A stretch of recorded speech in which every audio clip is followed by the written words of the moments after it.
What's up, y'all? This is Rom coming back at you with yet another car video. The Street Psychologist Player. The Street Psychologist Player. I'm going to have a bit of a more serious tone with this one because that's an interesting character right there. That's an interesting character type of player. Because I would say, you got some guys, they talk looks, money, and status, game. And, I talk body game, and I talk physique, charisma, masculinity. The street psychologist players outside of all of that. Now, they might have those other things, but that's not their main thing. Like, they might be good looking, or they can even be extremely dangerous if they're good looking, but that's not their main thing. Or they could have, what people consider game. And all game, look, first of all game really is, people use the term, but that's just having the balls to approach a woman, starting that conversation and stuff. You either click with her or you don't. So, they kind of, but the street psychologist is on the outside. And before I get started, please don't ask if there's any books or anybody who teaches it or any way I can learn it. There's only really one way you can learn it, and I'll get into that, but don't ask for any books or something, because nobody really talks about it. I will shout out one person who mentioned it in an article. That's the Grand Master of Verbal Seduction, Alan Roger Curry. And he talked about that psychological pimp, as he called them. I believe that's what it was. Alan Roger Curry, he was way busier than people think. He went way beyond. I mean, he was doing this thing for years. I mean, he's been on national television. But I remember he wrote an article about the 7 types of ladies men and stuff. Let's see if I can find that. If I can find it, I'll put it in the description box, because I always give credit where it's due. Always give credit where it's due. And he's one of the few. In fact, I think he's probably, he's one of the few people to talk about it. There's another version of a street psychologist player I've talked about before and stuff, and I'll give a link to that. I'll tell you what that is in a bit. But the street psychologist player is just simply that player who they can read people real well. Like better than a licensed psychologist. 1,000 times better, really. 1,000 times, and I do mean 1,000 times better, because they develop their skill through a combination of social intelligence. Like some people, they just click with people. Social intelligence is a real thing. Like they might have I've known several people, male and female, who had no more than an 8th grade education, yet they were successful in life because of their social intelligence. So the street player definitely has that, or the street psychologist player, rather. A regular street player just got the balls to approach women, and they just going to spit until they catch something. So, but this is different. Like the street psychologist player, I would say they success rate, I put it in the 90s. Seriously. Because there's always that one person, no matter how much they read them, they ain't going to be able to get. And, I thought about that because, when I did the video yesterday, I mentioned this player, and he was a street psychologist type of player. He was an interesting guy. I mean, he could fuck with people's heads. That's the only person, only human being in life. If I'm around him, I'm keeping sharp. And I'm paying close attention to everything I say and stuff, because he could push buttons. In fact, me and him, we were working in this particular place, and we had a few white nationalists there. Interesting conversations, trust me, but he used to fuck with their heads just for entertainment. He used to just fuck with their heads. That's all he did. Fuck with their heads for entertainment. And like I said, he's probably the only human being could really press buttons on me. And the scary thing was, he was cool with me, but he also kept me out of trouble too. He hit me to some things too. So, but that's the thing with him though, because you got some guys like that and stuff. And usually, like I said, high social intelligence, they usually, most of the time, there's always an exception, but most of the time, they come out of environments that were very dysfunctional.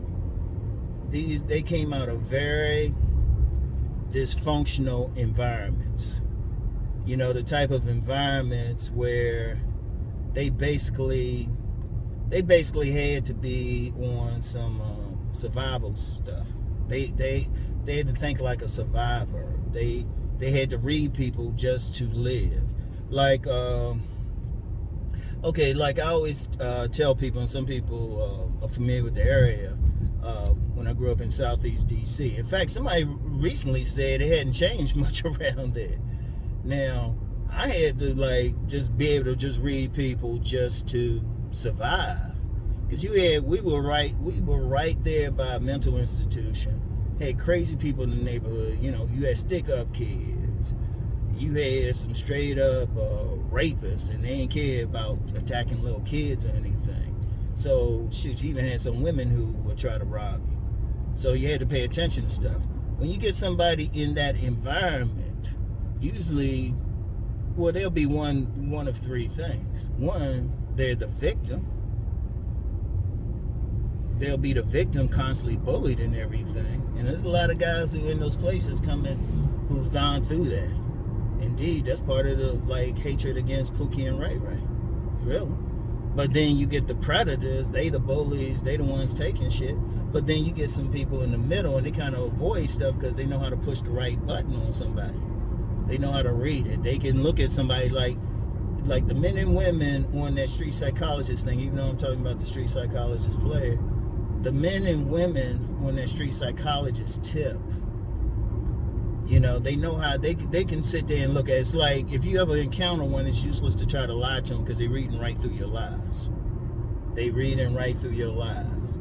And a lot of them actually, you know what, if they can be functional growing up, they actually do good in professions where they have to read somebody, like human resources, investigative work, you know, social work, where you gotta deal with different personalities, and you gotta read them or something. Usually, yeah, they get some training and everything, but it's not the same as just being out there. And they're interesting because, like I said, they go against a lot what even I preach. Because, like I said, this is not something that you can easily teach. And I've mentioned before how you can learn it. I'm gonna get into that when I finish up. But they might not be the most physically attractive, have the money or something, but if you get a man who, have those talents, he get his if that's what he wants. He gets his. He gets the sex from a woman, regardless of how he look or what everybody think. Because see, the thing is, a lot of people, only people who might have seen someone like that if they grew up in a very dysfunctional environment, or even if they were middle class, upper middle class, somehow got involved with the negative elements somehow, one way or the other. One way some people might develop it is if they use drugs. I knew this guy, and he had been a regular drug user. He said, shoot, he can go in any city in the country, any neighborhood, he can find where the drugs are, And that's one of the things. They can find what they want. They can find what they want. And like I said, they can just push buttons. And it actually is an interesting dynamic. Like I said, there's no books that really talk about that, And I haven't seen any evidence of anyone online that really has it to that degree. Now, I've seen a couple who I say, yeah, let me be careful when I'm around that person. I've seen a couple like that, and then again, some of the street psychologists will never show publicly everything they got. They'll never show it. So that's the thing. They good at hiding who they are. Some people might try to read them according to, they watch some videos, or they think they know based on some dubious information. And the person, they might get them to the point where they just say, yeah, that's me. You just let them think it. But, like I said, some of the good ones can become maybe investigators, social workers, Some of the bad ones, those are the con artists. Those are like serious con artists. They can find their prey. They can find their prey. And you like a good panhandler, they got a little bit of it, because if you know it's a panhandler, they ain't gonna talk to everybody. Like, there was a woman, and she was good at it. She was good at it. She was in this area. And I remember she tried to get over, I'd see in the streets, and she said she got all this. I said, honey, you gotta read me better. I ain't going for that bullshit. But then I remember I saw in a mall one time, and there was a woman taking her to get some pizza and some food, and she gave me a look like, yeah, nigga. And actually, I didn't even get mad at anything. I just said, all right, you got it, good game and stuff. So you get those folks, and like I said, usually in a dysfunctional environment and everything, usually in a dysfunctional environment, and they learn how to survive. Now, I said I was going to get in because I know somebody, I guarantee there's always somebody going to ask, oh, well, what books can I read? How can I find it? What videos on it? And everything. And stuff. And like I said, I put, I'll have a link to something I talked about in one class of those types, the demon lovers. People be thinking all this other stuff, but the thing is with the demon lover, they just have a combination of that psychology. They can read people up and down, and above average attractiveness. And it's like, if you ever encounter one, run. But they get what they want. Only thing that stops them is God.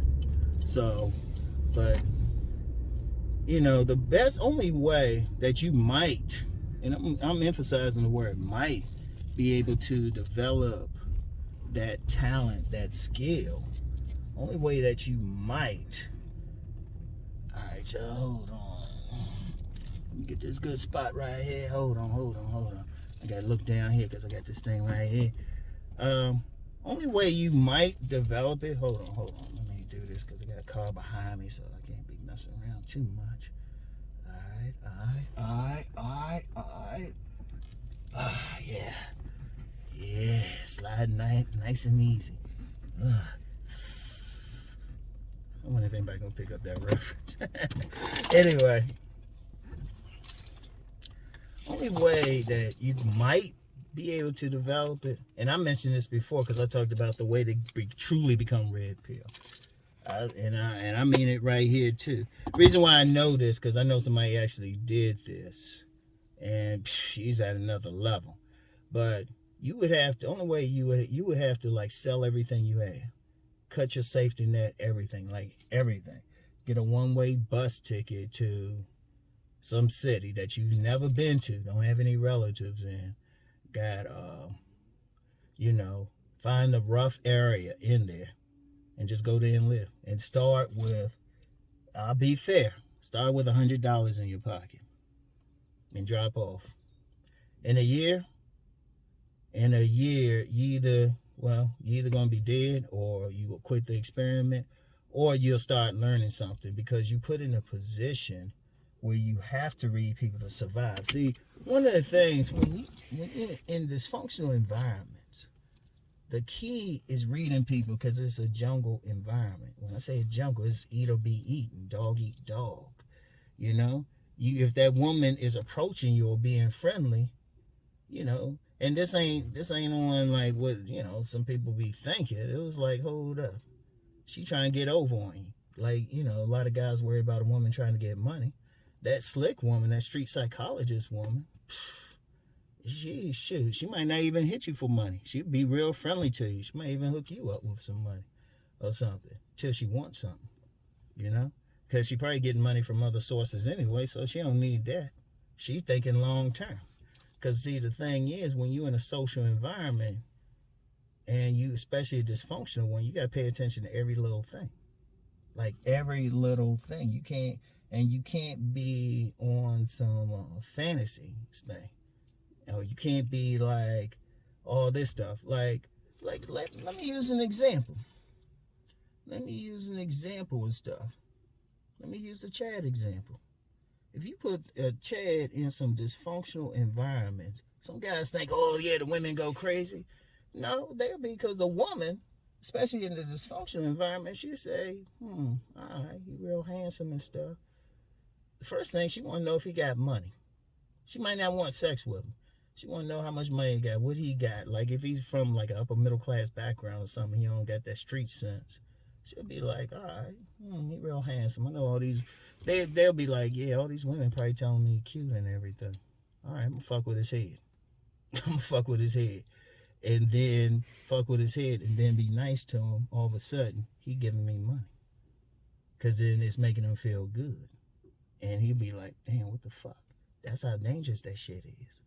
You know, and that's how that street psychologist is. They'll point to it because they'll think you thinking shit going on, you thinking thing all right, but they know how to point, you know, they know what to say.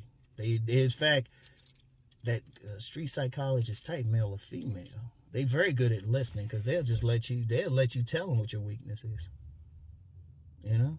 So if a street psychologist, all they want from a woman is some pussy, I don't care what she look like. She can be like supermodel of the world or something. He'll just sit there and he'll just talk to her. He'll be thinking, because he'll have an idea about the overall environment. Because he might be like, yeah, she real attractive and everything. Guys like, you know, putting her on a pedestal. All right, I'm just going to ignore. Psychologically, she might be like, well, hold up, why he ignoring me? You know? And then he'll just be cool with her, make her work to get his attention. Then, you know, if he need money out of her, you know, he'd be like, you know, he'll just say, yeah, you know, I'm just struggling and stuff. But see, part of the thing is he's he's pushing the psychological buttons. And also the pleasure and pain centers.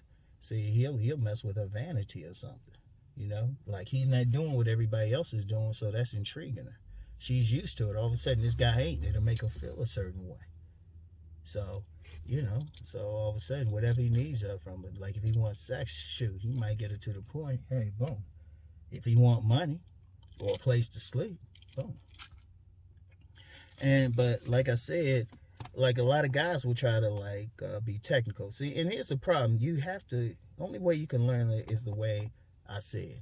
Or you would have to at least be in those environments. If you don't want to go all the way, find those environments, like find a place to hang out and stuff. Get a job in those environments. Pay attention with how the people talking and everything and what they doing. Learn to listen. And you might, but it's still tough because a lot of times once people get a certain age, it's hard for them to learn or change their behavior. You know, a lot of people have a fantasy about how people should behave and, you know, how they should or how they think. And then, you know, I always talk about different classes and stuff. It's a big difference socially if you grew up in a middle class environment where mommy and daddy was there and everything was cool and stuff. Like I give you an example at the gym I'm at. I've noticed a lot of times I'll go to a locker, somebody got this stuff and there's no lock on it. I'm like, they ain't grow up in the hood. Because if somebody was on some thievery or something, they would clock all of that and go through real quiet, start robbing some people, and then walk right past the person who left their shit open. You know? So I'm like, man, that wouldn't happen in the hood. In the hood, sometimes people don't even bother putting their shit in a locker. They get those rough places. They'll put that shit in a bag and just walk from machine to machine. Oh, man. But, you know, that's that thing. So, you know, but they understand people. They understand how to do that. And they're fascinating to me because, seriously, like I said, if they can use their powers for good, that's a good thing. But a lot of them use it for bad. And they can get to an extreme demon lover. Those are the worst. Like I said, I put some in the description box for that. But that just fascinates me, though, because I grew up around that type. You know, grew up around that type. And shoot, that's how I stayed out of trouble, because I've been around women who were like that, and they would tell me stuff, you know, not just from what I learned just living life, but they would tell me stuff, and they'd say, yeah, look out for this. Nah, she do that. She ain't feeling you. She wants you. She wants to get something out of you and everything. So, and it's like I say, it's only life. You can watch this video, you can watch the videos, you can read some books, you can listen to some dating coaches or something, but until you out there, Because one of the things with the street psychologist, player type, this stuff is bigger than just getting pussy anyway. They're doing stuff for survival. Like you might get that so-called hobosexual. They good at psychology because they know how to pick up that woman who gonna give them a place to sleep, and they can look, you know. Indeed, you know, they can stay in sex because they'll take a look at a woman and they'll start pushing the buttons. They'll look at everything from how she wear her makeup, her hair, how she walk, her clothing, everything and stuff, and they'll say, okay, what I need from her. All right, this is what I do, you know. But, and I'm just sharing that, and I'm not sharing that to say to try to become that, because like I said, that if you ain't already there, that's tough. But one of the things I like to do, honestly, and I do this a lot, like when I'm talking about class, when I'm talking about different things, giving you a view of the environment, the relationship milieu, as you will. You know, you need to know what environment you're in. Shout out Master Teacher BGS. You know, one of the 4 pillars of the game that he mentioned on a blog talk show, me and him were on, was environment. What environment you in? You know? Because that's a very important thing. What environment you in? Now, right now, the environment is kind of a free-for-all and stuff. And a lot of guys are messed up because they don't know the environment that they're in. Which, ironically, if you understand people and you understand little things like the class, where you at, psychology, you swim the environment easily. It's just like, oh, okay. You know? And is somebody trying to approach you, whether good or bad, you already know. But it's tough. It is tough. But the street psychologist, interesting. Yeah, I thought about that because, that dude, I had to get to the point, I had to, like, watch what I said around him because he could just take a look at somebody, read them up and down. And that's what you get. That's what you get with those, like, con artist types, grifters, hobosexuals. Anybody can get them. And for the men, shoot, the females, they can be worse. Those women with that street smarts and everything, you know, they just look at you and they already know. That's why a lot of guys get straight played. They get straight played because, you know, the women want something and they know how to stroke that ego. Or they'll figure out something and say, oh, okay. Like a female demon lover. She know men ain't getting that righteous attention from women, like the good men, the men who going to work hard and everything. They know it. So what they do, they give him right what he wants. Oh, yeah, the female ones. Oh, my goodness. They dangerous as hell. Because they know. They know. They'll tell that man, oh, yeah, man, you so smart. Wow, you're a high-value man. You making all this money. And you'll empty out that shit without even thinking about it. You know? So it's like, it's an interesting thing. It's people just, like I said, I share stuff so you can understand what's out there, the outliers. You know? Everything isn't simple like that. You know? People think it is, trying to make it a mathematical equation. It's not. That's why I tell people just go out, interact. You know, that's why I know what I know. I've interacted with different types of women and stuff. That's how I could tell why I've told women. I told one woman, I said she looked like a goody woman, and I knew she would cheat on her husband. And she confirmed it, you know? So there's a lot of little stuff. A lot of stuff I still don't share with y'all because I said a lot of dudes ain't ready. You got, I got to know you privately to share stuff. I got to know you. Because some dudes, I've told some shit too, and they fucked with their head. So I'm like, man. That's why a lot of stuff I don't say. A lot of stuff I don't talk about. But it's something to think about. Just something to think about. Think about if you ever met anybody like that or known it. And you don't have to share it here, but if you got seriously played, think about who it was. Think about who it was. So, anyway, that's all I got for now, y'all. I'll get back with y'all later. Peace and blessings.